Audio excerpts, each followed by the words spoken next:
Good morning और happy साबत। आप सबों को दिल्ली कलिसिया की तरफ से यीशु सहाय। छोटे बड़े सभी सुनने और देखने वालों को ढेर सारा ईश्वर का प्यार मिले। आप सभी का आज का साबत का प्रोग्राम के लिए निमंत्रित एवं स्वागत करते हैं। ईश्वर आप सबों को अनेकों प्यार और आशीर्वाद दे और हर एक संसार के समस्याओं से बचा के रखे। धन्यवाद। आइए हम सब प्रार्थना करेंगे। हमारे सच्चे ज़िंदा खुदा, हम आपका धन्यवाद देना चाहते हैं कि आपने पिछले पूरे हफ्ते आप हमारे साथ रहे, हमारे सारे कामों में हमारी मदद करी और इस पवित्र सब्त को फिर से हमारे जीवन में दिखाया है। पिता परमेश्वर, बहुत लोग ऐसे थे जो इस दिन को देखना चाहते थे लेकिन नहीं देख सके और इस दुनिया से चले गए। उन लोगों से हम बहुत बेहतर हैं पिता परमेश्वर, क्योंकि आपकी करुणा हम पे है। इसके लिए आपको धन्यवाद देना चाहते हैं। जब इस सब्त में हमने कदम रखा है पिता परमेश्वर, इस सब्त का पालन करने में, इसको पवित्र रखने में पिता परमेश्वर हमारी मदद करना, ताकि हम उस पवित्रता को जो आपने ठहराई है पिता परमेश्वर उसको कायम रख सकें। और जो वचन हमारे लिए आज रखा गया है उसको हम सुने, अपने जीवनों में ग्रहण करें और अपने जीवनों में एक बदलाव ला सकें पिता परमेश्वर। आगे के कार्यक्रम को आपके हाथों में सौंपना चाहते हैं और जो लोग इस कार्यक्रम को देखते हैं पिता परमेश्वर, उनको भी आशीषित करना पिता परमेश्वर। बाकी वक्त में इस सभा को आपके हाथों में सौंप कर ये दुआ आपके प्यारे बेटे यीशु मसीह के नाम में होकर मांगते हैं, आमीन।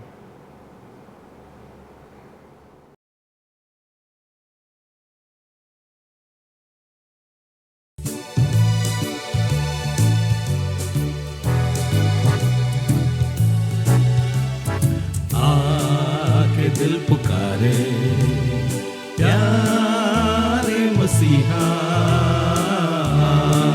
के दिल पुकारे प्यारे मसीहा, जानो जिगर से प्यारे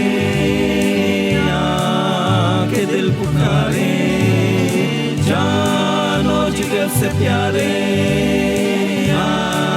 के दिल पुकारे, दिल पुकारे प्यारे मसीहा।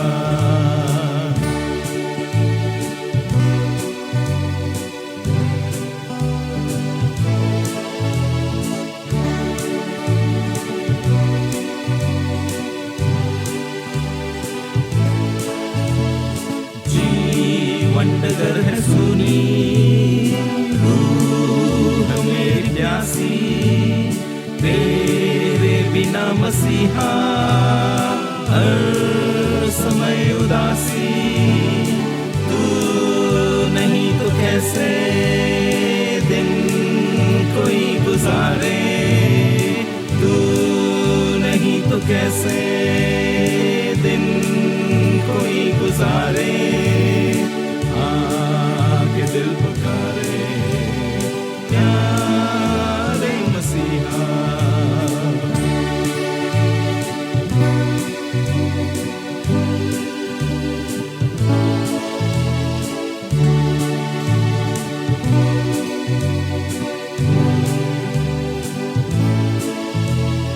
चलते हम रहेंगे तेरे ही सहारे, तू ही तो जिंदगी की राहों को संवारे। जी रहे हैं हम तो तेरे ही सहारे, जी रहे हैं हम तो तेरे ही सहारे। आके दिल पुकारे प्यारे मसीहा।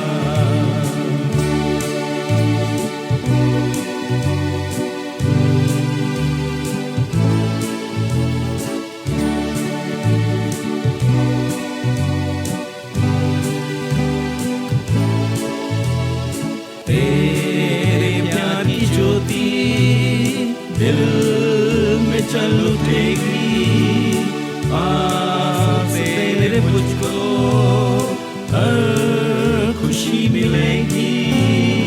और चमक उठेंगे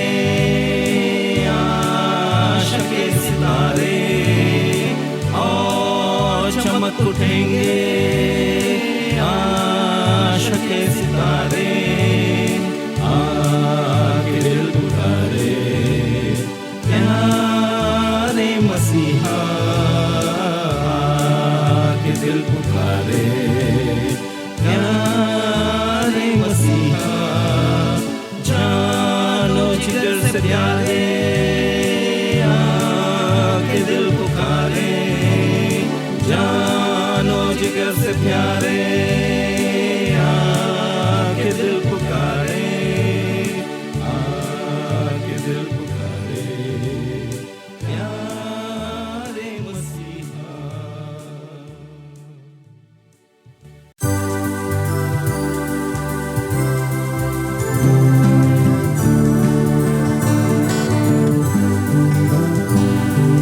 स्वर्ग के शहजादे दिल में मेरे आ, तू सृष्टि में है पहला था, दिल में मेरे आ, स्वर्ग के शहजादे दिल में मेरे आ, तू सृष्टि में है पहला था, दिल में मेरे आ।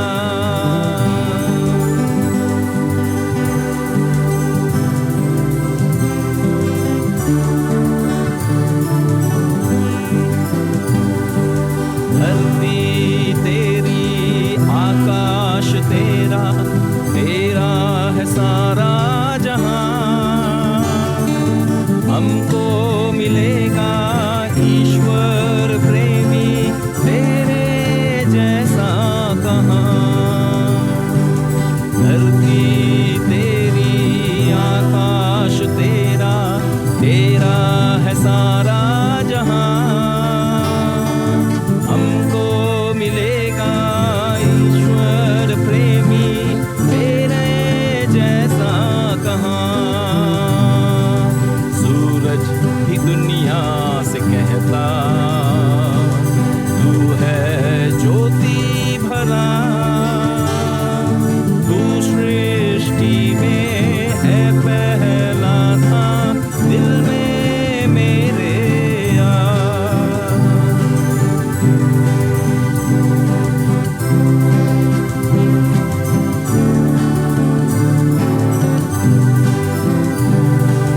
तेरी स्तुति करते फरिश्ते, करती है ये घटा,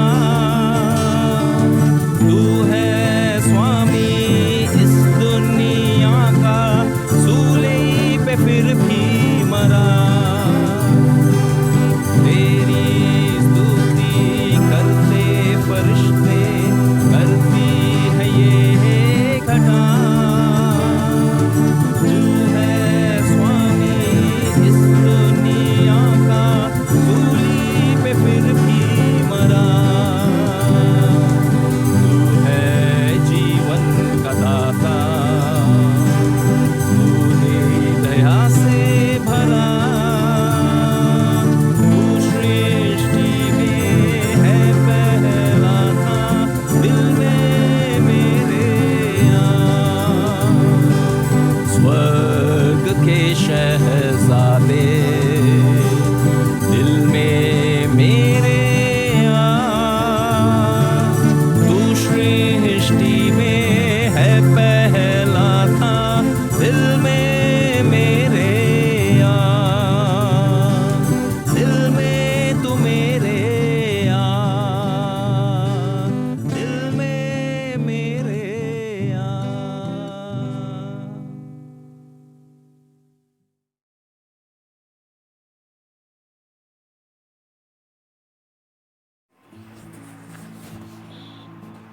happy Sabbath all of you. Yeshu केवल एक व्यक्ति के लिए मर सकते थे, पर 1.3 बिलियन लोगों में जो भूटान, नेपाल, इंडिया और मालदीव में रहते हैं वो सबको उतना ही प्यार करते हैं। यहाँ सदर्न एशिया डिवीजन के लोगों से जो 7 डे एडवेंटिस्ट चर्च के हैं। सन 1893 में 7 डे एडवेंटिस्ट चर्च का काम सदर्न एशिया डिवीजन में आरंभ हुआ जो इंडिया में है। 5 कालपोटर जिसमें 2 अमेरिका से थे और 3 लोगों का एक परिवार जो कि न्यूजीलैंड से था, ये सभी मसीह का प्रचार सुनाने आए। अगले साल एक और नए मिशनरी को लेकर आए जिनका नाम जॉर्जिया ब्रूश था। 7 डे एडवेंटिस्ट ने जॉर्जिया ब्रूश का इंडिया आने का सब प्रबंध कर दिया, लेकिन रहने का और खाने का खर्चा जॉर्जिया को खुद ही देखना था। पर परमेश्वर ने बहुत ही अद्भुत तरीके से इंतजाम किया। कुछ समय बाद उन्होंने अपने साथ के मिशनरी से शादी कर ली और दोनों पति पत्नी ने 40 साल इंडिया में कार्य किया। इस कार्य से 7 day Adventist church southern Asia division में बहुत बढ़ोतरी हुई और सदस्यों की संख्या 1.6 मिलियन हो गई। परमेश्वर का धन्यवाद हो इस बढ़ोतरी के लिए। लेकिन बहुत ज्यादा संख्या है उन लोगों की जिन्होंने अभी तक परमेश्वर के वचन को नहीं सुना है। 1% से कम लोग यहाँ एडवेंटिस्ट हैं। मालदीव जो कि 392,000 आबादी वाली जगह है, उसमें कोई एडवेंटिस्ट काम नहीं है। 800 से ज्यादा भाषाएं नेपाल, भूटान, इंडिया में बोली जाती हैं। हमारे पास बस कुछ ही भाषाओं में वचन उपलब्ध है। Church member global mission Pioneer लोगों में इस संदेश को बांट रहे हैं। मेडिकल इंस्टीट्यूशन और स्कूल की वजह से हजारों लोगों को मदद पहुंच रही है। शीर मेमोरियल अस्पताल 1960 से लोगों की सेवा कर रहा है। इसके अलावा 11 और एडवेंटिस्ट अस्पताल जो लोगों की सेवा में लगे हैं। 144 एडवेंटिस्ट स्कूल की मदद से हजारों लोग शिक्षा को प्राप्त करते हैं। 9 हायर क्लास इंस्टीट्यूशन पूरे भारत में हैं। इनमें से एक है Spicer Adventist university. Hope channel 9 भाषाओं में प्रसारण करता है। ये बहुत प्रेरणादायक कहानियां बनाते हैं। राजेश की कहानी जिसमें वो अपने परिवार की आर्थिक स्थिति से परेशान था, जिसकी वजह से वो अपना काम ठीक से नहीं कर पाता था। एक बार उसने होप चैनल इंडिया के प्रेयर के बारे में सुना और अपने लिए भी प्रार्थना करने के लिए निवेदन किया। ये पहला कदम था उसका यीशु मसीह की ओर और अपने परिवार की आशा के लिए। आज राजेश के पास एक नया काम है, अपने परिवार को पालने के लिए। प्रार्थना करनी है उन लोगों के लिए जो इंडिया, भूटान, नेपाल और मालदीव में रहने वाले सदस्यों के लिए, ताकि वो चर्च में एक साथ प्रार्थना कर सकें। उनके सीमित साधनों के लिए, ताकि वो परेशानियों में भी खुदा के साथ वफादार रहें। धन्यवाद हो आपके मिशन ऑफरिंग के लिए जो सदर्न एशिया डिवीजन और पूरी दुनिया में लोगों की मदद कर रहा है। परमेश्वर आपको बहुत बहुत आशीष दे।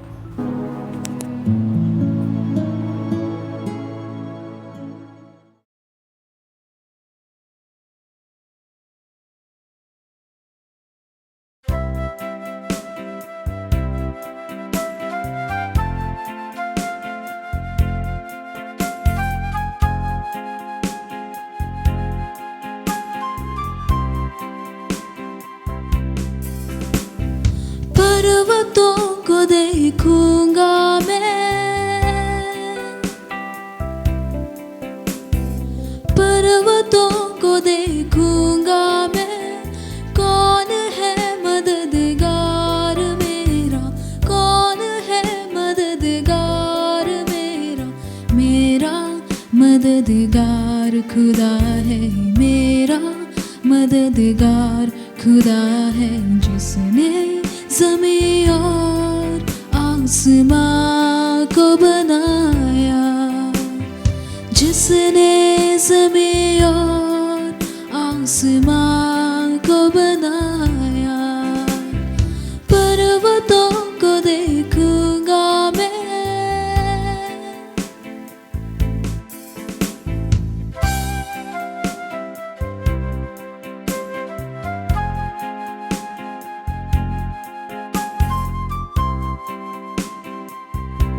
वो मेरे पाँव को फिसलने नहीं देगा, वो मेरे पाँव को फिसलने नहीं देगा। खुदावंद है मेरा जागा हुआ, मुझे तन्हा ना छोड़ेगा। खुदावंद है मेरा जागा, मुझे तन्हा ना छोड़ेगा। मेरा निगहबान खुदा है, मेरा निगहबान खुदा है। जिसने ज़मीं और आसमां को बनाया, जिसने ज़मीं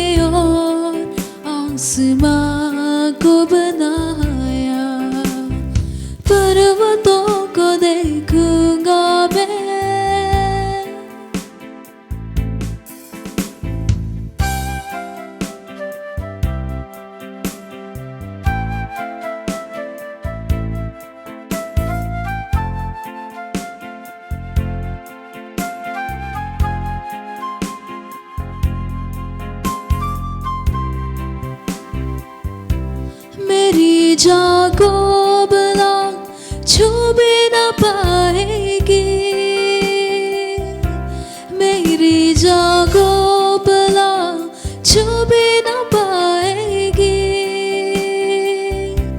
नगर में चांदो सूरज की कभी मुझको जलाएगी, नगर में चांदो सूरज की कभी मुझको जलाएगी। मेरा साहिबान खुदा है, मेरा साहिबान खुदा है, जिसने ज़मीं और आसमां को बनाया, जिसने ज़मीं और आसमां को बनाया। पर्वतों को देखूंगा मैं,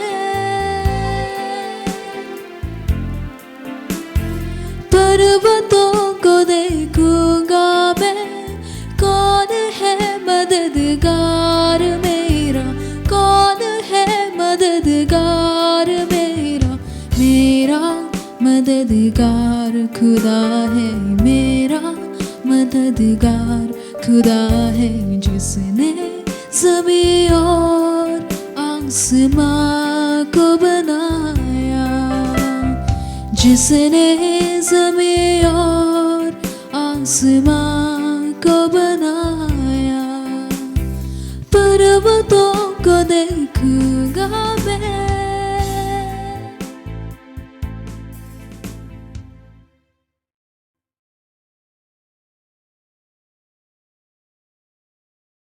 प्रिय दर्शकों, आज के सबद स्कूल में आज फिर से एक बार आपका दिल से अभिनंदन करती हूँ और परमेश्वर का भी धन्यवाद हो कि उसने हमें एक सुंदर अवसर एक बार फिर से दिया है, हमें भला चंगा रखा है, अच्छे स्वास्थ्य में रखा है कि हम मिलकर अपने सबद स्कूल के पाठ का अध्ययन कर सकते हैं। आज हमारा चौथा त्रिमास शुरू हो चुका है और उसका जो पहला हमारा जो पाठ है जिसका आप आज अध्ययन करेंगे उसका टाइटल है अदन वाटिका का पहला स्कूल। दर्शकों को मैं आज आपके साथ जो है अपनी याद वचन को ज़रूर बांटना चाहूँगी जो परमेश्वर का वचन है। अय्यूब की पुस्तक उसका 36 अध्याय और 22 पद इस तरह से कहता है, देख परमेश्वर अपने सामर्थ्य से बड़े बड़े काम करता है, उसके सम्मान शिक्षक कौन है। ऐसी तो इस वचन के पढ़े जाने और सुने जाने पर आशीष दे। इससे पहले कि हम अपने अध्ययन में चलें, मिस्टर राजेश जो हैं, जो हमारे मेहमान हैं, पास्टर भारती हमारे बीच में जो हमारे आज के लेसन का अध्ययन कराएंगे, उनका भी मैं स्वागत करना चाहूँगी मिस्टर राजेश से कि वो हम सब के लिए प्रार्थना करें ताकि अपने लेसन को हम अच्छे से सीख सकें। भाई हम प्रार्थना करते हैं। हमारे सर्वशक्तिमान परमेश्वर, हम आपका धन्यवाद करते हैं इस सुअवसर के लिए जो आपने हमें दिया है कि हम यहाँ इकट्ठे होकर आज के सब स्कूल पाठ का अध्ययन कर सकते हैं प्रभु। और जैसे आज हम इस पाठ का अध्ययन करते हैं प्रभु और आपकी महान उद्देश्य का हम अध्ययन करते हैं, आपकी महान योजना का अध्ययन करते हैं प्रभु, तो हमें सामर्थ्य, शक्ति और बुद्धि दे ताकि हम इस पाठ को अच्छी तरीके से समझ सकें।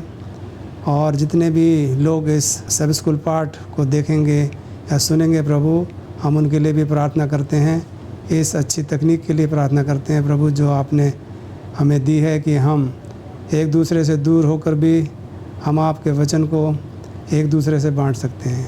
प्रभु आज हमें आप बहुत सारी आशीष दें ताकि हम इस पाठ को जब अध्ययन करते हैं तो अच्छी तरह से समझ पाएँ और आपके उस महान उद्देश्य को पूरा कर पाएँ। हम ये छोटी विनती प्रभु यीशु मसीह के नाम से मांगते हैं, दया से सुना ग्रहण कर, आमीन। प्रिय दर्शकों, आज का जो हमारा जैसे कि शीर्षक से आप समझ सकते हैं, अदन का पहला स्कूल। हम सोच सकते हैं कि अदन की वाटिका में परमेश्वर ने आदम और हवा को बना के रखा।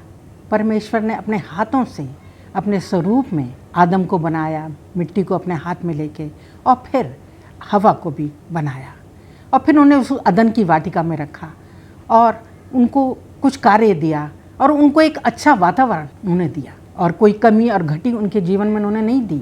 हम पाते हैं जब आपने बाइबल उत्पत्ति की पुस्तक में पढ़ा होगा कि कितना अच्छा जीवन, अच्छा सुंदर वनचर वहाँ पर थे, पशु पक्षी, नदी और तालाब और अच्छे वृक्ष उन्होंने दिए जिसमें से वो अपना खाना खा सकते थे। और जो है उन्होंने एक दूसरे का एक अच्छा साथी भी दिया ताकि वो अपना अच्छे से समय व्यतीत कर सके।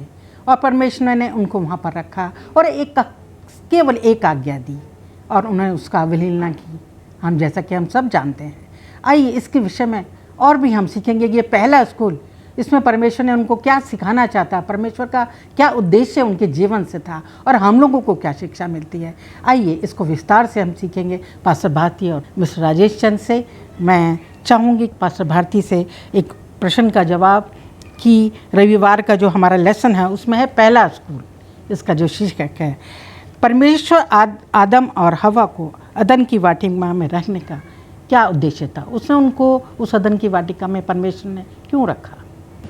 ये जैसा आपने सवाल पूछा और इसके बारे में हम जब विचार करते हैं तो जैसे हमारे आज के पर्चे का जो सबसे पहला हेडिंग है पहला स्कूल, और ये परमेश्वर ने अपने बच्चों को जो बनाया, आदम और हवा को जो बनाया और बना करके अदन की वाटिका में रखा और उसको परमेश्वर ने उनके लिए पहला स्कूल कहा।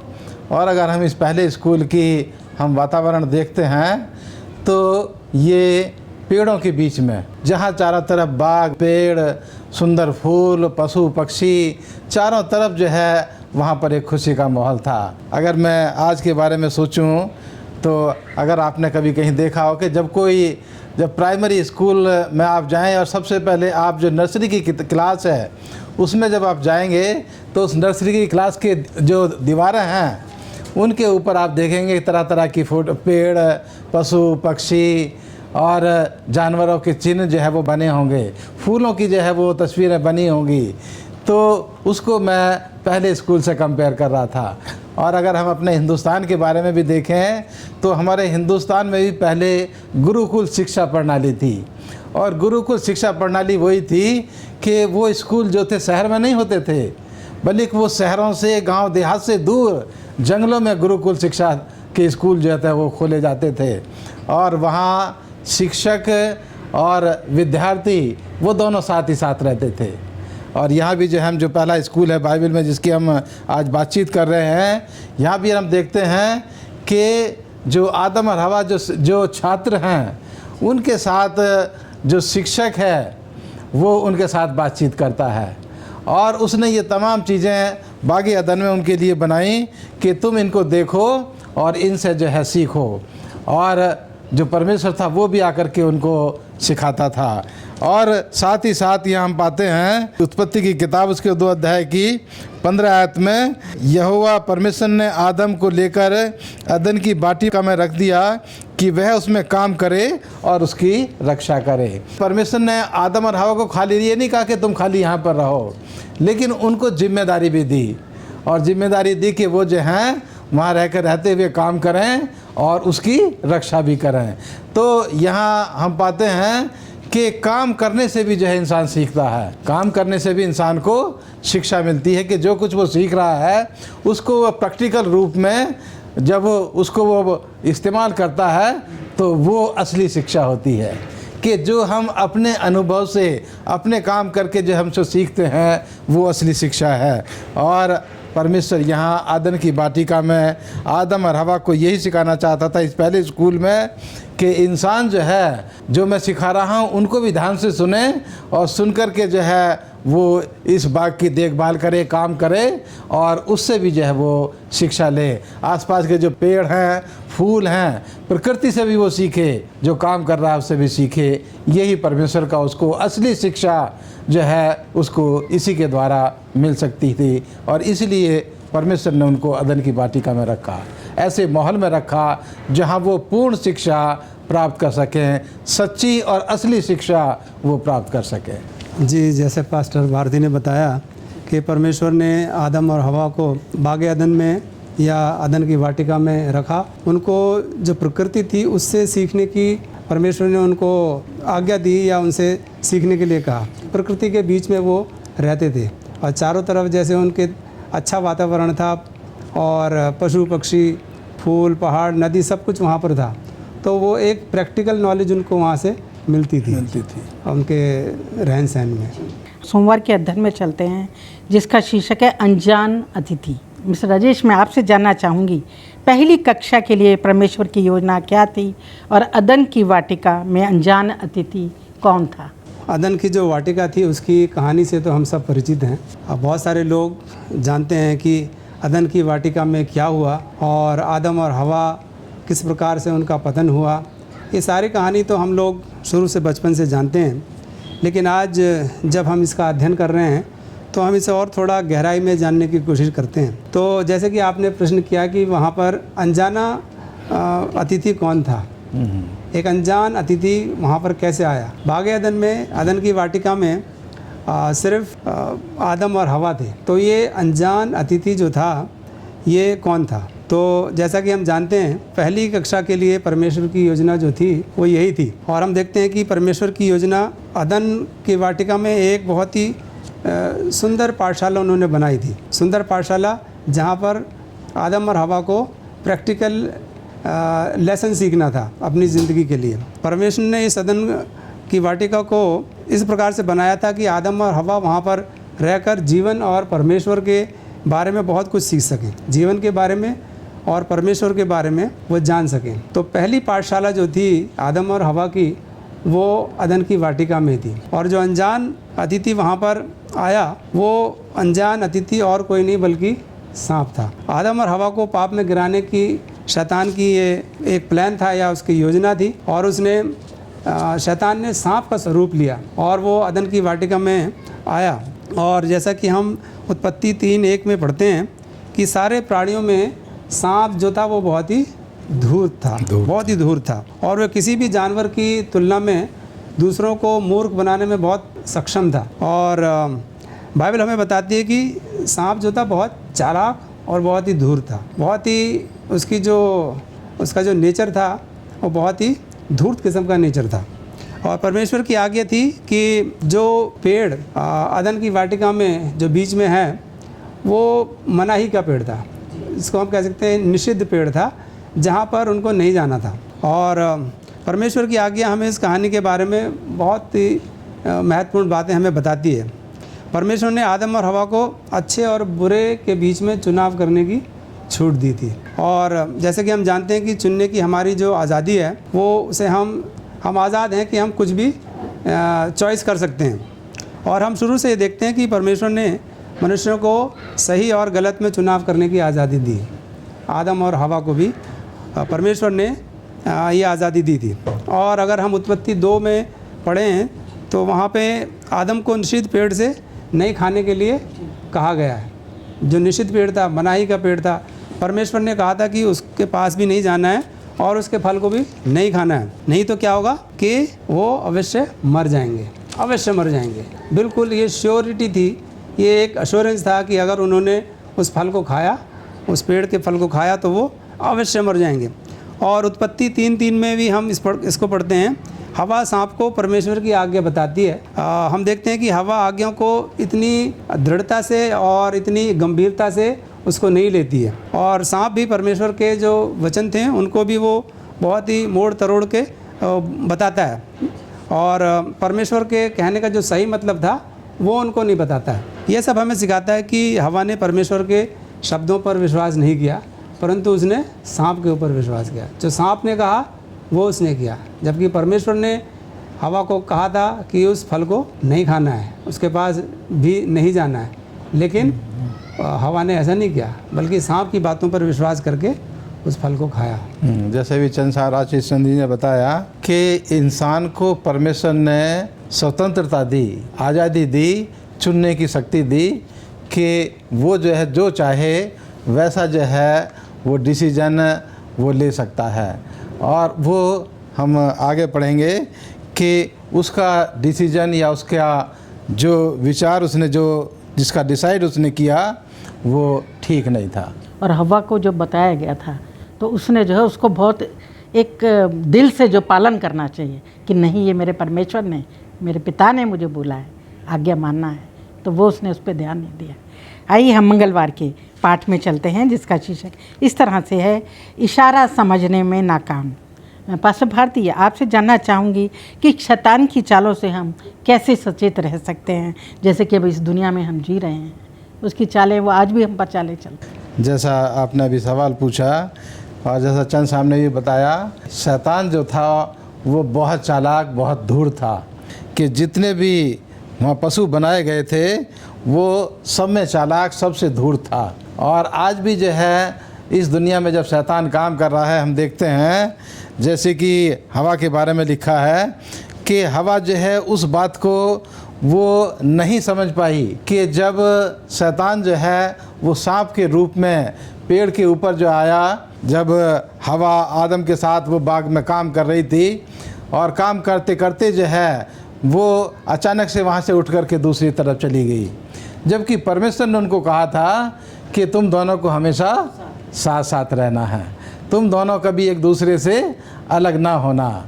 और यहाँ हम पाते हैं कि वो दोनों साथ ही साथ काम कर रहे थे, लेकिन अचानक से हवा जो है वो उठ करके दूसरी तरफ जो है वो घूमने जो है वो चली जाती है, जान करके नहीं, शायद अनजाने में। और वो जो उस पेड़ की तरफ अनजाने में जाती है, देखती है कि पेड़ कितना खूबसूरत है, कितना अच्छा है, उसका फल देखने में कितना मन भावना है, उस पेड़ के बारे में वो सोचने लगती है। और उसी परिस्थिति का, उसी मन की स्थिति का जो हवा सोच रही थी, उसका जो है वो फ़ायदा उठाता है और आकर के उससे सवाल करता है। तो यहाँ हम पाते हैं कि हवा जो है ये महसूस भी नहीं कर पाई कि मैं जो सोच रही हूँ उसका फ़ायदा ये शैतान जो है वो उठाने की कोशिश कर रहा है। और उसी स्थिति का उसने फ़ायदा उठाया और उसको जो है उस नियम में, उस आज्ञा में, उस गुनाह में जो है उसको उसने जो है वो फंसा दिया। और साथ ही साथ हम पाते हैं वो हवा उसके संदेश को, उसके हुक्म को जो है वो स्वीकार करती है और परमेश्वर के नियम को जो है वो हल्के में लेती है। लेकिन यहाँ पर हम पाते हैं कि उसके बाद जो है वो उस हवा उस फल को खाती है और खा कर के जो है वो अपने पति को भी देती है। और पति जो है वो जानबूझ करके, उसको पता था, उसको पता लग गया कि मेरी पत्नी हवा ने जो है परमेश्वर के नियम को तोड़ दिया है।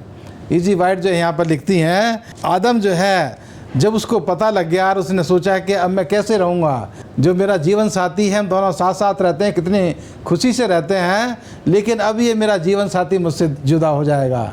और उस खुशी से वो जुदा नहीं होना चाहता था और इसलिए उसने जानबूझ करके उस फल को खाया और परमेश्वर का नियम जो है उसने बिगाड़ दिया।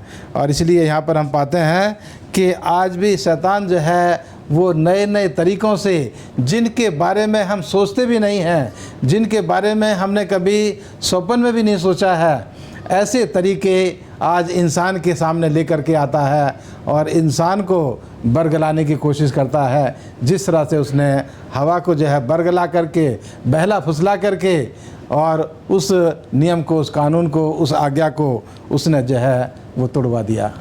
जैसा कि भाई साहब ने बताया कि परमेश्वर ने उनको बहुत गंभीरता से उनको समझाया था कि उस फल को नहीं खाना है, उसके पास भी नहीं जाना है। और यहाँ तक कि परमेश्वर उनको रिमाइंड करते थे। और स्वर्गदूत जो थे, हम पाठ में पढ़ रहे थे कि स्वर्गदूत भी आके आदम और हवा को बताते थे कि उस पेड़ के पास नहीं जाना है, उस फल को नहीं खाना है। लेकिन हम यहाँ देखते हैं कि जो नहीं होना था वो हो गया और हवा ने उस फल को खा लिया, परमेश्वर की आज्ञा को तोड़ दिया। तो हम सोचते हैं कि हम कितने कमज़ोर हैं जब आदम और हवा जो कि परफेक्ट थे, बिल्कुल हर चीज़ में, टूट गए, वो पाप में गिर गए। तो हम लोग तो बहुत ज़्यादा कमज़ोर हैं। कि वही हमारी जो कमज़ोरियाँ हैं उनका वो फ़ायदा आज भी उठा सकता है, इसलिए हमें सचेत रहना है उसकी चालों से। आइए दर्शकों, हम आज बुधवार के अपने अध्ययन में चलते हैं, जिसका शीर्षक इस तरह से है, पुनः प्राप्त करना, जिसे आदम और हवा ने खो दिया था। आदम हवा ने कुछ खो दिया अदन की वाटिका में। उससे मैं जानना चाहूँगी मिस्टर राजेश से कि पतन से पहले शिक्षा के लिए परमेश्वर की क्या योजना थी। जैसा कि आपने इसका शीर्षक पढ़ा है, पुनः प्राप्त करना, जिसे आदम और हवा ने खो दिया था। तो अगर हम इस प्रश्न को, इस टाइटल को देखते हैं, शीर्षक को देखते हैं, तो हमारे मन में भी ये सवाल उठता है कि उन्होंने आखिर खोया क्या, आदम और हवा ने क्या खो दिया। और हम उसका आंसर भी, उसका जवाब भी हम जानते हैं कि उन्होंने अनंत जीवन को खो दिया, क्योंकि वो पाप में गिर गए, उनका पतन हो गया। उन्होंने आज्ञा को तोड़ा, जिसकी वजह से उन्हें दंड मिला। जो परमेश्वर ने उनके लिए जो अनंत जीवन की जो योजना थी, मतलब बर्बाद हो गई। अनंत जीवन की योजना जो थी उनको मिलने वाली थी, वो ख़त्म हो गई। इसके लिए परमेश्वर ने योजना बनाई। और इससे पहले हम देखते हैं कि आदम और हवा ने जब सांप की बातों में विश्वास कर लिया और उस फल को खा लिया, तो परमेश्वर ने उनको दंड दिया। और अदन की जो उनकी पहली पाठशाला थी आदम और हवा की, उस पाठशाला से उनको बाहर निकाल दिया गया। हम देखते हैं कि पाप के कारण उन्होंने बहुत कुछ खो दिया। वह नुकसान जो आदम और हवा ने झेला, वो आज हमें परमेश्वर की योजना को समझने में मदद करता है। जो आदम और हवा ने झेला, उनको दंड मिला, तो उससे हमें परमेश्वर की जो योजना थी उसको समझने में हमें मदद मिलती है। पृथ्वी पर जीवन जो था वो पाप के कारण बर्बाद हो गया, क्योंकि उन्होंने आज्ञा को नहीं माना, आज्ञा को तोड़ा। परमेश्वर आदम और हवा को अपनी व्यवस्था और अपने प्रेम के बारे में सिखाना चाहता था, बताना चाहता था। पाप के बाद भी परमेश्वर मनुष्यों को अपनी योजना के बारे में अभी भी बताना चाहता है। और वो किस प्रकार से हम उस योजना को समझ सकते हैं, वो हम शिक्षा के द्वारा। यदि हम शिक्षित नहीं होंगे तो हमें इस महान योजना के बारे में पता नहीं चलेगा। इसलिए हमें शिक्षित होना है। हम परमेश्वर को आमने सामने नहीं देख सकते हैं, परंतु परमेश्वर की संतान होने के नाते हम उसके प्रेम को जान सकते हैं। और जब हम प्रार्थना करते हैं, जब हम दूसरों के लिए प्रार्थना करते हैं और उसके वचन का अध्ययन करते हैं और उसकी सेवा करते हैं, तो हमें ईश्वर के पास जाने में मदद मिलती है। यीशु के पास पापियों को बचाने की योजना होने के कारण हमें आशा है कि यीशु हमें बचाएगा और हमें एक नया जीवन देगा, क्योंकि परमेश्वर के पास एक योजना है। और उस योजना के कारण ही हमें ये आशा है कि हम भी अनंत जीवन पा सकते हैं। यदि हम पढ़ें दूसरा पतरस और उसका पहला अध्याय और 3 से 11 में हम पढ़ते हैं कि जब हम आदम और हवा के पाप के गिरने के बारे में सोचते हैं, तो हमें ये एक तरीके से प्रोत्साहित भी करते हैं। परमेश्वर चाहता है कि उसकी आत्मा हमारे दिलों में रहे। वो हमें इस तरह बनाना चाहता है जिस प्रकार से आदम और हवा पतन के पहले थे, बिल्कुल साफ़ सुथरे। उनके मन में कोई द्वेष नहीं था, बिल्कुल साफ़ सुथरे थे।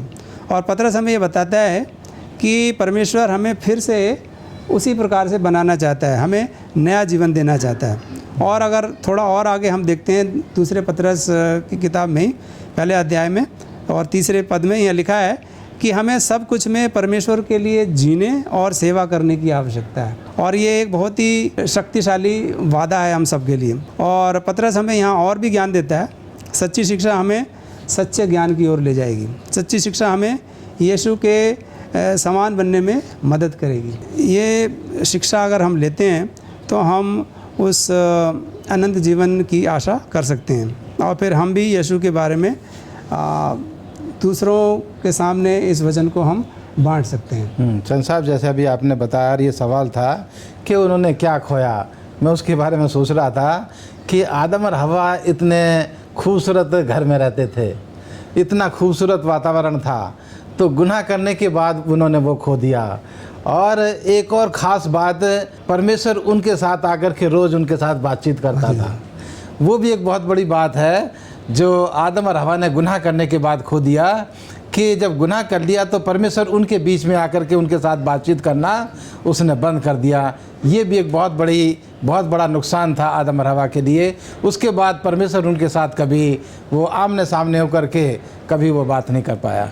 और उस परमेश्वर के प्रेम को भी देखते हैं हम कि उसका कितना प्रेम है, फिर भी उसके बावजूद भी, पाप करने के बाद भी जो है उसने उनको छोड़ा नहीं, आदम और हवा को। और उसके लिए उन्होंने एक योजना बनाई। आइए हम अपने बृहस्पतिवार के लेसन में चलते हैं अजीज़ों, जो हमारा आज का शीर्षक है, लोग जो अपने अगुओं का सम्मान नहीं करते। हमारे गुरुवार का ये जो है शीर्षक है। पास्टर भारती से मैं जानना चाहूँगी और हमारे दर्शकों को भी बताइए कि अपने अगुओं की आज्ञा पालन करने का सही तरीका क्या है। ये बहुत मुश्किल सवाल है, लेकिन हम इस मुश्किल सवाल का जवाब भी परमेश्वर के वचन से हमें सीखने की ज़रूरत है।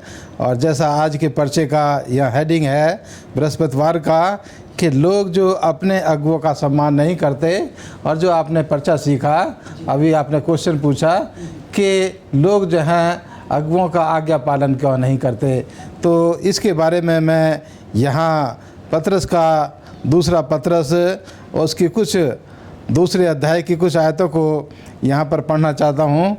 पहली आयत में लिखा है कि जिस प्रकार उन लोगों में झूठे भविष्यवक्ता थे, उसी प्रकार तुम में भी झूठे उपदेशक होंगे, जो नाश करने वाले पाखंड का उद्घाटन छिप छिप कर करेंगे और उस स्वामी का जिसने उन्हें मोल लिया है इनकार करेंगे और अपने आप को शीघ्र विनाश में डाल देंगे। ये पहली आयत मैंने पढ़ी है, दूसरा पत्रस उसका दूसरा अध्याय और उसकी पहली आयत।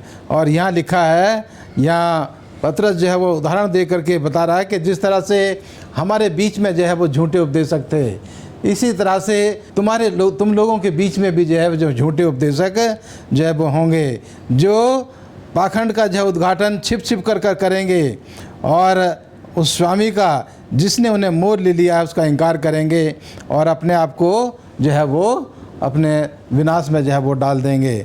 इसी तरह से मैं यहाँ इब्रानियों की किताब उसका 13वां अध्याय उसकी 7 आयत को पढ़ूँगा। जो तुम्हारे अगुवे थे और जिन्होंने तुम्हें परमेश्वर का वचन सुनाया, उन्हें याद करो और ध्यान से उनके चाल चलन का अंत देखकर उनके विश्वास का अनुसरण करो। पौलुस रसूल लिख रहा है यहाँ पर, जो तुम्हारे अगुवे थे उनको जो है तो जिन्होंने परमेश्वर का वचन तुम्हें सुनाया उनको याद करो और उनके चाल चलन को ध्यान से देखो और तभी उनके विश्वास का अनुसरण करो। तो जो हमारे अगुवे हैं, यहाँ एक और आयत में पढ़ूँगा 17 आयत इब्रानियों 13 उसका 17, अपने अगुओं की आज्ञा मानो और उनके अधीन रहो, क्योंकि वो उनके समान तुम्हारे प्राणों के लिए जागते रहते हैं, जिन्हें लेखा देना पड़ता है। फिर इसी अध्याय की 24 में लिखा है, अपने सब अगुओं और सब पवित्र लोगों को नमस्कार करो। यहाँ इन सारी आयतों को पढ़ने से इस निष्कर्ष पर हम पहुँचते हैं, जो हमारे अगुवे हैं हम जो हैं उनके आचार विचार को, उनके चाल चलन को ध्यान से देखें, जो उन्होंने सिखाया है उसके ऊपर ध्यान और मगन करें। और मैं तो यहाँ तक कहना चाहूँगा कि जो आपको सिखाया गया है उसको परमेश्वर के वचन से भी तोलो, क्योंकि अगर कोई आपको सिखा रहा है और वो परमेश्वर के वचन से मेल नहीं खाता है तो भले ही वो कितना ही भी ज्ञानी क्यों ना हो, उसको आपको नहीं मानना है। और यूहन्ना की किताब में भी लिखा है, जब यूहन्ना और पतरस को जब पकड़ लिया गया और उनको कहा कि तुम जो है अब यहाँ यीशु के नाम से प्रचार मत करो, तो उन्होंने क्या जवाब दिया? उन्होंने कहा कि हम परमेश्वर की आज्ञा माने या इंसान की आज्ञा माने। तो सबसे ज़रूरी है कि हमें परमेश्वर की आज्ञा को मानना है। और अगर हमारे लीडर्स, हमारे अगुवे, हमारे चर्च के जो लोग हैं, अगर उनका जीवन परमेश्वर के वचन के अनुसार है तो वो हमें परमेश्वर के अनुसार हमारी अगुवाई करते हैं, तो हमें उनकी आज्ञा को मानना है। लेकिन अगर कोई व्यक्ति आपको कहता है कि नहीं, आपको अपने माता पिता का आदर करने की ज़रूरत नहीं, अगर कोई आपका अगुवा ये कहता है कि आपको अपने माता पिता का आदर करने की ज़रूरत नहीं, तो आपको ये सोचना पड़ेगा कि ये व्यक्ति जो है मुझे परमेश्वर के वचन के खिलाफ ले जा रहा है या परमेश्वर के वचन के साथ ले जा रहा है। तो हम परमेश्वर के वचन की रोशनी में देख करके हम उनकी बातों को अपने जीवन में हम उतारें। लेकिन जहाँ तक आदर और सम्मान की बात है, हम हर एक अपने छोटे को, बड़े को, अपने बुज़ुर्गों को, अपने साथियों का हम आदर और सम्मान करें, क्योंकि लिखा है कि अगर हम आदर और सम्मान करेंगे तभी हमें आदर और सम्मान मिलेगा। भले ही आपसे कोई छोटा है, कोई बड़ा है, हमें आदर और सम्मान करना है। लेकिन जहाँ तक आज्ञा मानने की बात है, हम उसकी आज्ञा को परमेश्वर के वचन के साथ तोलें और उसके बाद उसको अपने जीवन में अमली जामा पहनाएं। हाँ, भाई साहब ने जैसे बताया कि जो हमारे अगुआ हैं वो एक तरीके से हमारे मार्गदर्शक होते हैं, वो हमारा मार्गदर्शन करते हैं, तो हमें उनकी इज़्ज़त करनी चाहिए, उनका आदर करना चाहिए। और जैसे कि आपने बताया कि जो कुछ भी वो सिखाते हैं, बताते हैं, वो परमेश्वर के वचन के अनुसार होना चाहिए। तो हमें अपने अगुओं की, अपने मार्गदर्शक जो हैं उनकी इज्जत आदर करना चाहिए और ये भी ज़रूरी कि वचनों को पढ़ते रहें जी, ताकि अगर कोई गलत शिक्षा हमें दी जाए तो हम सचेत रहें, उस पर ना चलें। आइए हम शुक्रवार के अध्ययन में चलते हैं अजीज़ों। और शुक्रवार में मैं मिस्टर राजेश चंद से जानना चाहूँगी कि प्रकृति ने अपने रहस्यों से आदम और हवा को क्या सबक सिखाया। देखिए, प्रकृति ने ही सब कुछ आदम और हवा को सिखाया, क्योंकि वे प्रकृति के बीच में ही रहते थे। प्रकृति ही उनका घर था, प्रकृति ही उनका सब कुछ था। सारी कुछ बातें जो हैं वो प्रकृति ने ही आदम और हवा को सिखाई। आदम और हवा परमेश्वर की संतान थे और वो उसके छात्र भी थे, और उन्हें बनाने वाला परमेश्वर उनका गुरु था। स्वर्गदूत आदम और हवा के पास आते जाते थे और इस जोड़े को परमेश्वर से बात करने की अनुमति थी। हम जानते हैं कि अदन की वाटिका में परमेश्वर आमने सामने रूबरू होके आदम और हवा से बात करते थे, और आदम और हवा वो जीवन के पेड़ का फल खाते थे। वो स्वास्थ्य से भरे हुए थे। वे करीब करीब एकदम हम कह सकते हैं कि स्वर्गदूतों के समान सद्गुण संपन्न थे। और प्रकृति ने अपने रहस्यों से आदम और हवा को बहुत सारे सबक सिखाए, परमेश्वर के चमत्कार सिखाए। अय्यूब की किताब और उसका 3 अध्याय और 16वें पद में हम पढ़ते हैं इस बारे में कि परमेश्वर के चमत्कार ने उन्हें अंतहीन खुशी दी। लोगों ने 6000 वर्षों से प्रकृति के नियमों का अध्ययन किया है। जिस प्रकार से हम जानते हैं कि इस पृथ्वी को बने हुए 6000 साल हो चुके हैं, और इन 6000 सालों में बहुत से लोगों ने प्रकृति का अध्ययन किया है। परमेश्वर ने आदम और हवा को इसके बारे में पहले से ही अध्ययन करा दिया था और उन्हें समझा दिया था। उन्होंने पत्ती, फूल, पेड़ों और जितने भी प्रकृति उनके चारों ओर थी, उन सब के रहस्यों को उन्होंने सीखा और उनके बारे में जानकारी हासिल करी।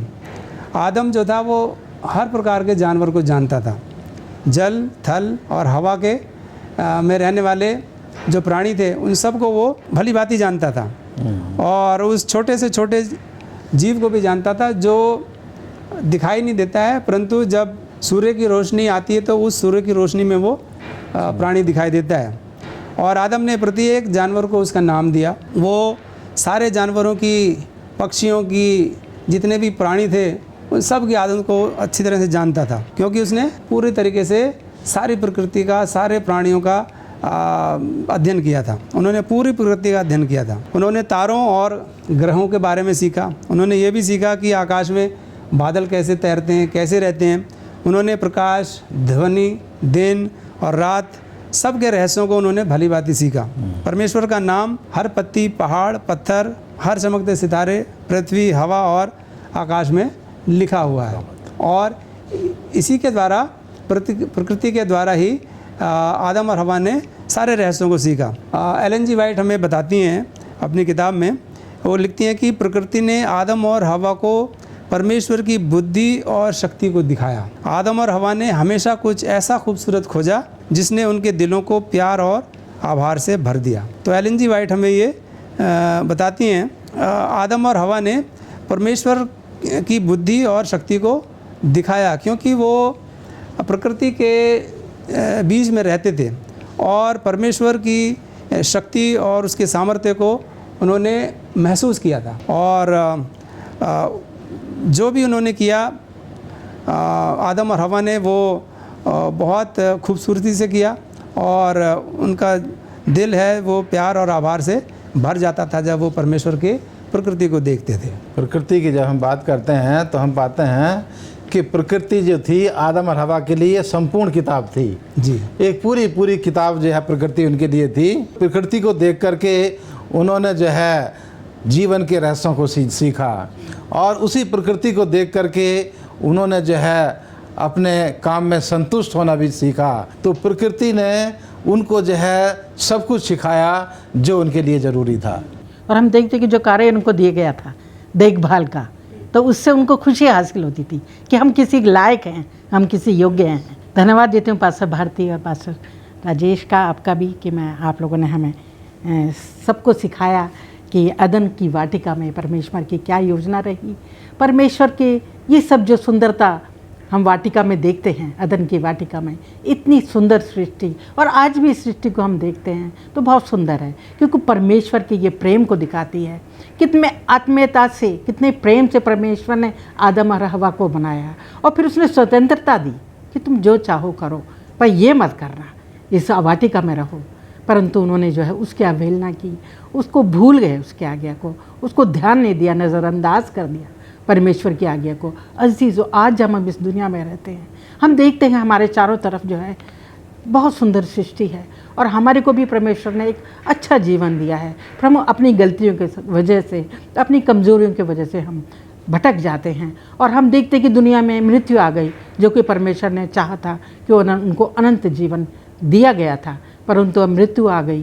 पर प्रभु यीशु ने उसके लिए भी हमारा अपना सेक्रीफाइस करके, बलिदान देकर हमें अनंत जीवन देने की आशा की है। तो अजीज़ों, हमें जो है सचेत रहना है, जो परमेश्वर ने हमें जीवन दिया है उसको जो है एक अच्छे ढंग से, परमेश्वर की आज्ञाएं जो हमारी पवित्र पुस्तक में दी हैं, जो शिक्षाएं दी हैं, जो हमारे अगुओं ने दी हैं, और प्रार्थना के ज़रिए हम याद रखें कि परमेश्वर का प्रेम अतुल्य है, महान है, उसके जैसा कुछ नहीं है। और हमें जो है उसके आज्ञाओं, वही दिखाता है कि अगर हम प्यार कैसे करते हैं, कि हम उसके आज्ञाओं का पालन करते हैं तो हम उसको प्रेम करते हैं। अपने प्रेम को दिखाने के लिए हमें उसके आज्ञाओं को पालन करना है और उस पर विश्वास करते हुए आगे बढ़ना। और ये जो हम सीखते हैं, ये हमारे अड़ोस पड़ोस और जितने भी हमारे लोग हैं उनको भी हम सिखाते रहें, बताते रहें, ताकि उनके जीवन में भी बदलाव आए।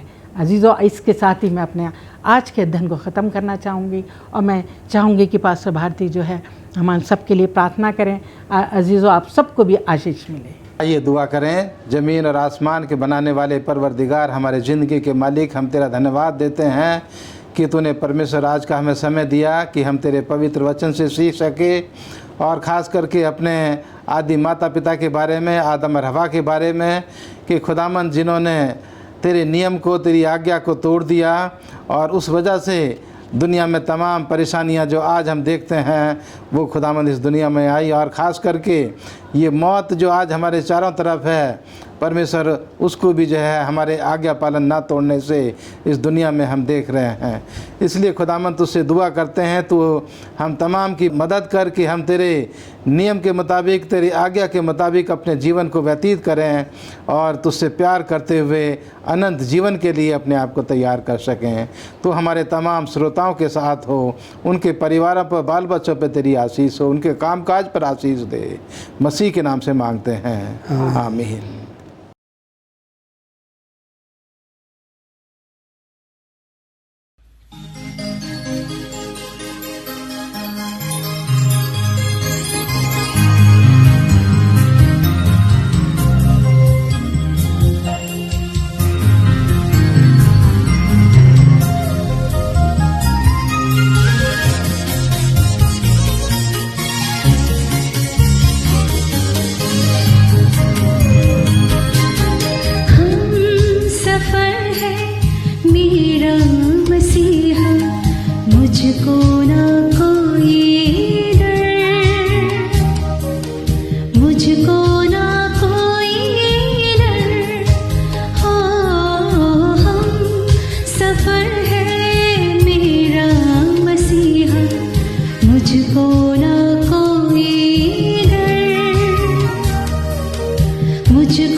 मुझको न कोई डर, मुझको न कोई डर, हो हम सफर है।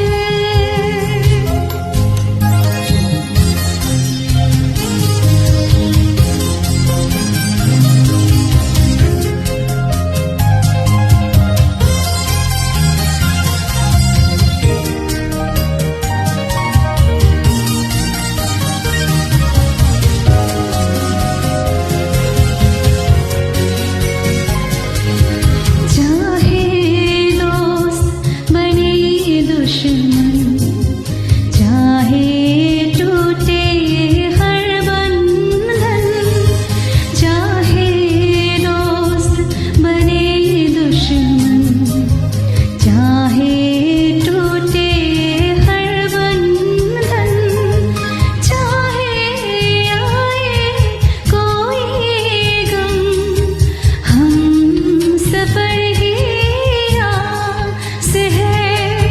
चाहे आए कोई गम, हम सफर ही आस है। हम सफर है मेरा मसीहा, मुझको ना कोई डर, मुझको ना कोई डर, हो हम सफर है मेरा मसीहा, मुझको ना कोई डर, मुझको ना कोई डर, हो हम सफर है,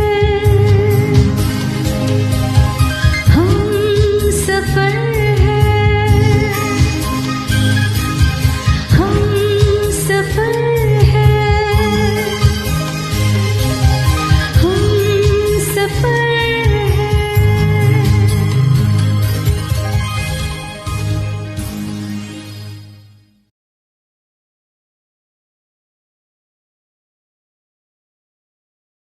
आप सबों को हैप्पी साबत। आज मैं आपके सामने खड़े होकर के प्रभु परमेश्वर के वचन को पेश कर सकता हूं।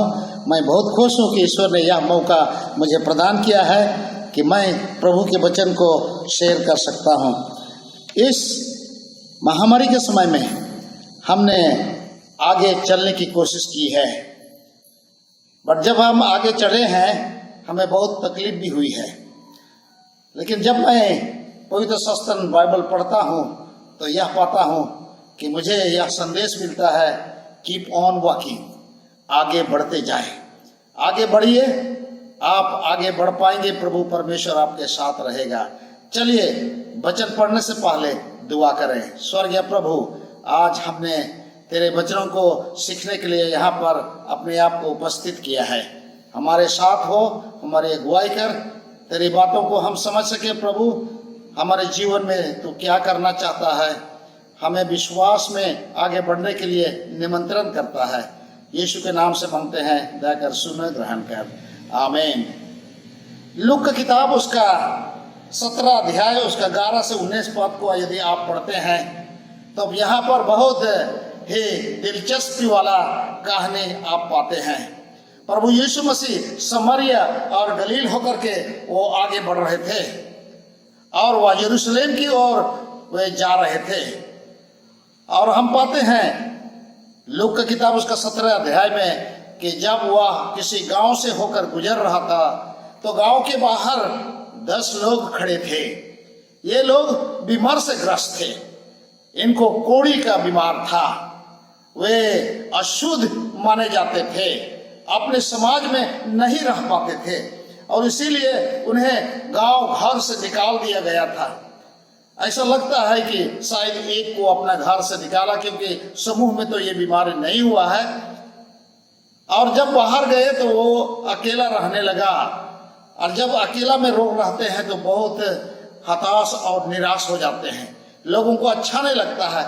इसीलिए जितना अपने गांव से निकाले गए कोढ़ी लोग थे वो जमा हो जाते हैं, और इनकी संख्या 10 थी जो यहाँ पर थे। और जब उन्होंने सुना कि प्रभु यीशु मसीह उस रास्ते से होकर गुजर रहे हैं तो उन्होंने यह सोचा कि शायद आज यह मौका हमारा हो सकता है कि प्रभु हम पर दया करे और हम चंगा प्राप्त करें। और इस चंगाई की आशा के लिए वे प्रभु यीशु मसीह के रास्ते पर आ जाते हैं और दूर से चिल्लाते हैं कि उनके निकट आना उनको मना था। और इसीलिए बोलते हैं, प्रभु हम पर दया कर, प्रभु हम पर दया कर, हमें तो शुद्ध कर दे। और जब यीशु मसीह इन वचनों को सुनते हैं इन लोगों से, तो उनसे वो सलाह देते हैं कि तू चले जाओ, मंदिर में जाओ और याजक को दिखाओ। ये 10 कोढ़ी थे, वो तो सोच कर आए थे कि प्रभु यीशु मसीह उनके पास आएंगे, वचन बोलेंगे, शायद छुएंगे, शायद और कुछ करेंगे और वे चंगाई प्राप्त करेंगे। लेकिन आज तो उसने दूर से ही उनको कह दिया कि तुम जाओ, मंदिर में जाओ और याजक को दिखाओ। ये एक बहुत बड़ा समस्या थी उनके लिए। उनको विश्वास करना था कि याजक के पास जाएंगे तो चंगा हो जाएंगे। ये तो यीशु मसीह का हुक्म को मानना था, यीशु मसीह का आज्ञा पालन करना था और उनको आगे बढ़ना था। बढ़ेंगे तो शायद कुछ हो सकता है, नहीं बढ़ेंगे तो वैसे ही रहेंगे। जब आप प्रभु यीशु मसीह का आज्ञा पालन करते हैं और आगे बढ़ते हैं तो चमत्कार होता है, कुछ होता है और आपके जीवन में आप अद्भुत जो चीज है उसको देख पाते हैं। और इन लोगों के लिए भी यही हुआ, वे आगे बढ़ते गए, मंदिर की ओर आगे बढ़े। याजकों को उनसे मुलाकात करना था, जब भी ये उन्हें मना था कि याजक के पास नहीं जा सकते हैं, लेकिन ये तो यीशु मसीह का आज्ञा था कि वे याजक के पास जाएंगे और वो चंगा करेंगे उनको। शायद ये सोच रहे थे और ये जब आगे बढ़ रहे थे तो अचानक एक ने अपने शरीर के अंगों को देखा तो क्या देखा, उसके जो शरीर हैं वो अब शुद्ध हो गए हैं, उसके चमड़े ठीक हो गए हैं और वह उछलने लगा और वह कूदने लगा और बोलने लगा मैं तो चंगा हो गया। और जब ये ऐसा बोलने लगा तो दूसरे भी बोलने लगे, तीसरे भी बोलने लगे, चौथा भी बोलने लगे, पांचवा भी बोलने लगा, छठवां भी बोलने लगा, 9वां और 10वां सब चिल्लाने लगे, खुशी से उछलने लगे कि हमने तो आज चंगाई पाई है। और इस चंगाई की खुशी में वो इतना मस्त हो गए कि वे सब भागने लगे अपने अपने घर की ओर। 9 तो सब भाग गए लेकिन एक वहीं खड़ा रह गया। 9 तो थे, वो अपने परिवार के लोगों को अपना खुशियां बांटना चाह रहे थे, उनके बीच में क्या हुआ उनको बताने चाह रहे थे। लेकिन जो 10वां था वो सोचा कि मुझे वापस जाना चाहिए, अब प्रभु मसीह यीशु को मेरी खुशी की जो इजहार है उसको उसके पास करना चाहिए, मुझे उससे बताना चाहिए और धन्यवाद देना चाहिए कि प्रभु आपने क्या बड़ा और महान काम किया है। और जब प्रभु यीशु मसीह इस एक कोढ़ी को देखते हैं जो अभी शुद्ध था, उससे बोलता है क्या मैंने आप लोगों को 10 नहीं देखा था, 10 नहीं थे क्या, 10 को चंगाई नहीं मिले, लेकिन आप क्यों यहाँ अकेला एक हो, कहाँ है 9? और ये कोढ़ी जो चंगाई प्राप्त किया था, यीशु मसीह ने उससे कहा तू तो धन्य है, तेरा विश्वास ने तुझे चंगा किया है। मैंने ऐसे विश्वास और अपने लोगों पर नहीं दिखा है क्योंकि ये तो समरी था। प्रभु यीशु मसीह पर विश्वास करने से आप और हम चंगाई प्राप्त करते हैं। और जब आप और हमको चंगाई मिलती है, जब आप और हमारे रास्ते में ये जो अद्भुत कार्य होते हैं, तो हमें सब प्रथम प्रभु यीशु के पास लौट कर आना चाहिए। कभी कभी हम मसीही लोग भूल जाते हैं प्रभु यीशु को धन्यवाद देना, लेकिन जो हमारे बीच में कोई और दूसरा लोग रहते हैं, जब उनके जीवन को वो झांकने लगते हैं तो वे प्रभु यीशु मसीह को धन्यवाद देना चाहते हैं। क्या आपने प्रभु यीशु मसीह को धन्यवाद दिया है? इतने दिनों तक आपको संभाला है, इतने दिनों तक आपको अगुवाई किया है, मैं तो धन्यवाद देना चाहता हूँ। प्रभु आपने तो इस महामारी में मुझे अद्भुत रीति से अगुवाई की है। लूका की किताब उसका 5 अध्याय उसका 17 पद से 26 पद तक यदि आप पढ़ेंगे, यहाँ पर आप एक व्यक्ति को पाएंगे जो यीशु मसीह के पास उससे लाया जा रहा है। कोई गांव में प्रभु यीशु मसीह आए हुए थे और उस गांव के घर में, जो बड़ा घर था, उसमें लोग जब सुने कि यीशु मसीह वहां आया है, उसके प्रवचन को सुनने के लिए, उसके वचन को सुनने के लिए वहां पर जमा हो गए थे। और इस पैरालिटिक मैन को, ये जो लकवा से बीमार वाला व्यक्ति को, ये 4 लोग जब सुनते हैं कि प्रभु यीशु मसीह वहां आया है, उससे ढो करके वहां लाते हैं ताकि उससे चंगाई प्राप्त कर सके, उससे ढो करके इधर उधर लेना ना पड़े। इसीलिए ये लोग इस सोच से आए हैं कि उससे चंगाई मिलेगी। और जब वहां पर पहुंचे, इस गांव में पहुंचे, और इस गांव में जहां पर यीशु मसीह प्रवचन सुना रहे थे, वचन सुना रहे थे, तो वहां उन्होंने क्या पाया कि घर की चारों ओर भीड़ उमड़ पड़ी है, भीड़ और भीड़ है। और तब ये लोग जो इस पैरालिटिक आदमी को लाए थे, ये जो लकवा से बीमार वाला आदमी को लाए थे, ये निवेदन करने लगे। जब दरवाजा पर पहुंचे तो वो निवेदन करने लगे कि हमें इजाजत दिया जाए कि हम प्रभु यीशु मसीह के पास पहुंच सके। लेकिन लोग वहां पर जगह देने के लिए तैयार नहीं थे, क्योंकि जगह नहीं थी। यीशु मसीह के पास जाने के लिए जगह नहीं थे। और उन्होंने कहा कि नहीं, ये असंभव है कि आप प्रभु यीशु मसीह के पास इस आदमी को ढो करके ले जा सकते हैं। और इसीलिए जब वहां से उन्हें नकारा गया तो वह खिड़की पर प्रयास करने लगे। एक खिड़की से दूसरा खिड़की वो जाते रहे और वे अपने निवेदन पेश करते रहे कि हमें यीशु मसीह के पास इससे पहुंचाने के लिए इजाजत दी जाए। लेकिन लोग इतना भरे पड़े थे कि वो जगह देने को तैयार नहीं थे। यीशु मसीह के वचन पर इतना मोहित हो गए थे सुनने के लिए कि वे जगह देने को तैयार थे। और इसीलिए बाइबल कहती है कि ये 4 लोग हताश हो गए, निराश हो गए और सोचने लगे कि चलो हम नीचे चले, आगे चले और वापस चले जाएं। और जब कुछ दूर चले और वहां पर बैठ गए, उसमें से एक ने कहा, क्यों, हम तो दरवाजा पर कोशिश किए, खिड़की पर कोशिश किए, लेकिन छत पर तो हमने कोशिश नहीं किया है। क्या कोई हमें छत पर रोक सकता है? नहीं, हमारा प्रयास तो है कि हम प्रभु यीशु मसीह के पास इस व्यक्ति को पहुंचाएं। और इसीलिए वे बोलने लगे चलो।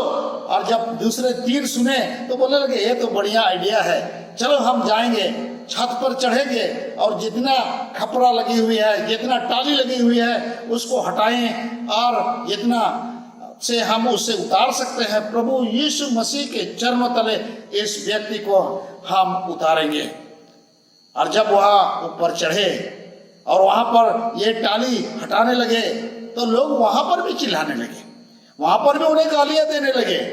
लेकिन आप तो ये मानने वाले नहीं थे। उन्होंने सुन लिया है, वहाँ भी गाली सुनी है, खिड़कियों में भी गाली सुनी है और ऊपर में भी वे गालियाँ दे रहे हैं। लेकिन आप तो उनके पास थे कि हम प्रभु यीशु मसीह के पास इस व्यक्ति को हम उतार कर ही छोड़ेंगे। और जब उन्होंने यीशु मसीह के चरणों तले इस व्यक्ति को उतारा तो प्रभु यीशु मसीह, बाइबल कहती है, लूका की किताब 5 अध्याय 17 से 26 को आप पढ़िए तो बोलता है, प्रभु यीशु मसीह ने इन 4 व्यक्तियों का विश्वास को देखा और इस व्यक्ति को चंगा किया। क्या आप सोचते हैं कि जब उससे चंगाई मिली, वह उठा, यीशु मसीह ने कहा अपना खाट उठा और चल, क्या वह जहां से आया था वहां से चला गया? वो तो छत के ऊपर से आया था, क्या वहीं से चला गया? मसीह में भाई और बहनगण, मैं आप लोगों को बताना चाहता हूं, नहीं, वो तो द्वार से होकर निकल गया। जब प्रभु यीशु मसीह ने ये चमत्कार उसके जीवन में किया तो सब लोग उसके लिए दरवाजा के तरफ उसका रास्ता खोल दिया और अपना खाट उठाकर वह चल दिया। आपके लिए भी यही होता है, जब रास्ता बंद रहते हैं, आपको नहीं सोचता है कि आप कैसे निकलेंगे और कैसे आगे बढ़ेंगे। परमेश्वर के चरणों तले आप आइए, आपके लिए परमेश्वर आपके लिए रास्ता खोलेगा, अद्भुत रीति से रास्ता खोलेगा और आप आगे बढ़ पाएंगे। ये तो आपको करना है और ये तो हमको करना है। यदि आप यहोशू की किताब उसका 3 अध्याय 1 से 17 पद को यदि पढ़ेंगे, यहाँ पर यरदन नदी के किनारे इस्राएली लोग अब तंबू लगाए 3 दिन से बैठे हुए हैं वहां पर, क्योंकि नदी जो यरदन नदी था वो उफान में था, उसे पार करना था। लेकिन आज उनके लिए रास्ता नहीं दिखाई पड़ रहा है, वहां पर ब्रिज नहीं है, वहां पर तो पानी ही पानी दिखाई दे रहा है। ये तो बरसात के मौसम थी और पानी उफान पर थे और इस्राएलियों को कनान देश में प्रवेश करना था यरदन नदी पार करके। और इसीलिए यहोशू ने उनसे कहा, ईश्वर से विनती की कि उनके लिए कुछ उपाय करे। परमेश्वर ने उन्हें रास्ता बताया कि आप में से 12 याजकों को आप चुने, जो कि परमेश्वर के संदूक को उठा करके आगे बढ़ेंगे और आप उनको आगे बढ़ना और उनके पीछे आप होना, आपको उनके निकट नहीं आना है। इन लोगों को विश्वास से इस नदी पर अपना पांव रखना है, जो नदी का किनारा है जहां पानी भरा है उस पर अपना पांव रखना है, और जैसे वे पांव रखेंगे वो चमत्कार देखेंगे। और ये जो याजक लोग थे 12, जब परमेश्वर का जो संदूक को उन्होंने तीसरे दिन ढो करके आगे बढ़ा और अपना जैसा पांव इस पानी यरदन नदी के किनारे का पानी में रखा तो यरदन नदी 2 भाग हो जाता है और वो पार होकर के कनान देश में प्रवेश करते हैं। जब ये 2 भाग हो गया तो वहां पर खाली रास्ता बन गया, वहां पर सूखा रास्ता बन गया और वे जो 12 याजक थे वो तंबू लेकर के वहां खड़े थे कुछ देर तक, जब तक कि इस्राएली लोग पार ना हो जाते हैं। और इस तरह से इस्राएली लोग यरदन नदी को पार करते हैं। अद्भुत काम। आप हिम्मत के साथ जब आगे बढ़ते हैं, अपना पांव रखते हैं, आप चलते जाते हैं तो आप विजय प्राप्त करते हैं। ये विश्वास की विजय है, ये विश्वास की विजय है। ये विजय आपको परमेश्वर पर और अधिक भरोसा दिलाता है। क्या आपका विश्वास अभी है कि डगमगा गया है इस महामारी के समय में? दूसरे राजा की किताब उसका 4 अध्याय 1 से 7 पद में आप पाएंगे कि एक महिला है, एक स्त्री है जो एलीशा नबी के पास रोते बिलखती आती है। उसने उससे कहा, सर आप जानते हैं मेरा पति एक धर्मी व्यक्ति था, ऐसा लगता था कि वो परमेश्वर का भक्त था, नबियों में से एक था, और वह तो बहुत बीमार हो गया था। और जब लोग बीमार हो जाते हैं तो उसके लिए बहुत पैसे रुपये की जरूरत पड़ती है, अस्पताल में पैसे लगते हैं, आप पैसा खर्च कर देते हैं। और इस परिवार ने भी ऐसे ही किया। और जब उनके पैसे खत्म हो गए तो उन्होंने किसी से उधार ले लिया कि मैं जब ये अच्छा हो जाए तो हम आपको पैसा लौटा देंगे। यही आश्वासन देकर के उन्होंने काफी पैसा उससे उधार ले लिया था। लेकिन जब उन्होंने डॉक्टर के पास ले गया, उन्होंने इलाज करने की कोशिश की, लेकिन ये असफल रहे और ये व्यक्ति मर जाते हैं। और कुछ दिन के बाद जब उस परिवार में ये संकट आती है तो केवल दुख ही दुख पसरा हुआ था। और इसी बीच में वो जो महाजन था जिससे वह उधार लिए थे, वो उनके घर में आ जाते हैं और उनसे पूछते हैं कि आपने तो कहा था मेरे पैसे लौटाएंगे, लेकिन आपका पति तो मर गया है, मुझे तो आप पैसा चाहिए, आप लौटाइए, और नहीं लौटाएंगे तो मैं आपके दोनों बच्चों को अपने घर में ले जाऊंगा और वहीं पर वे मेरे नौकर बनकर रहेंगे। और जब ये बातों को सुनता है, ये स्त्री सुनती है तो बहुत दुखी हो जाती है और एलीशा के पास आती है। और एलीशा जब ये बातें उससे बताती है तो बोलता है तो मैं क्या करूं, तो मैं क्या करूं। और तब एलीशा पूछता है आपका घर में क्या है। उसने कहा मेरे हंडी में थोड़े से तेल है और उसको छोड़कर और कुछ भी नहीं है, उसको छोड़कर कुछ भी नहीं है। तब एलीशा ने उससे कहा, जाओ अड़ोस पड़ोस से जितने आपके बर्तन हैं उससे मंगवाओ, थोड़ा नहीं मंगाना है, जितना ज्यादा हो सके उतना मंगाना है। और जब आपका जो हांडी है, जो आपका बर्तन है मंगाना हो जाए, तब आप दरवाजा बंद करना और इस खाली बर्तनों में आप उस हांडी से जो तेल थोड़ा है उसको डालना। और वैसे ही ये महिला करती है। उन्होंने बहुत से जो घड़ा है उससे जमा किया, जितने बर्तन हो सके पड़ोसी से उतना जमा किया, क्योंकि एलीशा नबी ने कहा था थोड़ा नहीं बहुत ज्यादा जमा करना है। और इसीलिए उसने तो बहुत ज्यादा बर्तन जमा किए थे। और जब जमा हो गए थे, अपने दोनों बच्चों को घर के अंदर ले गई और वहां पर दरवाजा बंद की और इन बर्तनों, खाली बर्तनों पर ये जो तेल थे, तेल के हांडी थे, तेल के जो बर्तन थे उससे वो डालने लगी। और ये दोनों बच्चे एक भरता उसको अलग करते, दूसरा लाता, दूसरा भरता, ऐसे ही करते करते सब भरते गया। जितना बर्तन लाया हुआ था, जितना घड़ा लाया हुआ था, सब भर गया। और उसकी माँ बहुत खुश हो रही थी और बोल रहे थे और लाओ और लाओ और लाओ। और जैसे उसका एक लड़का ने बोला, माँ अब तो खत्म हो गया, बर्तन खत्म हो गया। और जैसा वो लड़का पर बोलता है कि बर्तन खत्म हो गया है, वैसे ही वो जो हांडी से जो तेल डाल रही थी वो भी खत्म हो जाता है बहना। और जब ये चीजों को देखती है, इतने भरे हुए तेल को देखती है, तो ये महिला बहुत खुश हो जाती है और एलीशा के पास फिर दौड़ कर जाती है और बताती है, सर, हजूर, महाराज, मैंने आपने जो कहा था उसी को किया और आप सब बर्तन में तेल भर गए हैं, मैं इससे क्या करूं? तब एलीशा ने उससे कहा, जाओ जितने बर्तन में तेल है उससे बेच और उससे जो पैसा मिलेगा, जो अपना ऋण लिए हो उससे लौटा देना, और जो बचे उससे अपने बच्चों को पालन पोषण के लिए व्यवहार करना। इस महिला के लिए क्या ही खुशी का समय था, क्या ही खुशी का समय था।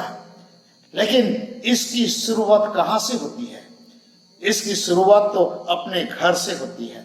उसके घर में जो थोड़े से तेल थे उससे शुरू होती है। हाँ, खाली बर्तन इतने लाए हुए थे, ये बर्तन जो खाली थे वो सोच रहे थे बच्चे की क्यों मंगवा रहे हैं, क्यों इतना लाना है। बहुत प्रकार के साथ सवाल उठे होंगे, लेकिन उन्होंने काफी बर्तन जमा किए थे और जब उसमें तेल डालना शुरू किया तो सब बर्तन भर गए थे।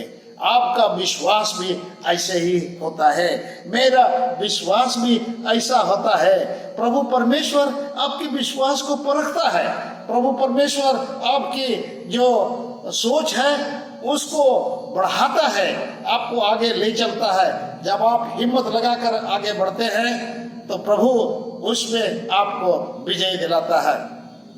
इस महिला के घर में तो खुशी और खुशी ही आई, आनंद आ गई। आनंद से वे बच्चे भी भर गए और अपने भी वो भर जाती है। परमेश्वर का धन्यवाद करती है कि उसने उनके लिए एक रास्ता खोला और उनके बच्चों को बचा लिया। आज आपके जिंदगी में भी परमेश्वर आना चाहता है। आपके घर में क्या है? आपके घर में क्या है? कभी कभी हम सोचते हैं कि मेरे घर में तो कुछ नहीं है।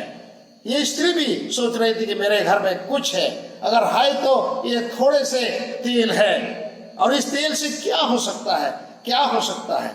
लेकिन इस तेल से उस दिन उसने महान चमत्कार को देखा जो उनके परिवार के लिए एक बहुत बड़ा उपकारी का सबक हुआ।